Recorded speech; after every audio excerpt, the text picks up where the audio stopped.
এখন কিছু বলতেছো না কেন?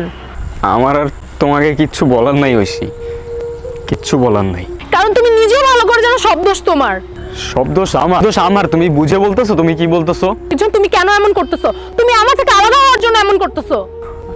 আমি তোমার থেকে আলাদা হওয়ার জন্য এগুলো করতেছি? আমি ব্রেকআপের কথাটা তুমি উঠাইছো। ব্রেকআপ ওয়ার্ডটাই লেম লাগে আমার। এগুলো না আমার সহ্য হয় না ঐশী, আমার সহ্য হয় না, করতেছি না। আমার বিশ্বাস করো আমি আর পারতেছি না। আমি বুঝি না আমি কি করবো আর। আমি তোমার জন্য কি করি নাই তুমি বলো তো? কি করছোটা কি তুমি আমার জন্য?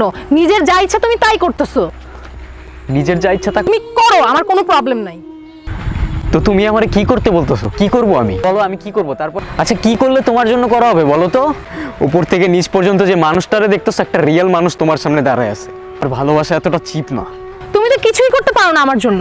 এমন রিলেশনশিপ রাখার কি কোনো দরকার আছে? কোনো দরকার নাই। স্ট্রেইট বলো না, কি বলতে চাও? স্ট্রেটই বলতেছি, যে আমার জন্য কোনো স্যাক্রিফাইস করতে পারবে না তার সাথে আমি সারা জীবন থাকতে পারবো না। আমি জানি নিজেরে খুব আনলাকি মনে হইতেছে সবটা দিক থেকে। তোমার মধ্যে যদি আমার জন্য এতটুকু পরিমাণ রেসপেক্ট থাকতো। তোমার আছে রেসপেক্ট আমার জন্য? সবটা কথাই তুমি আমার সাথে তোমার কম্পেয়ার করবা।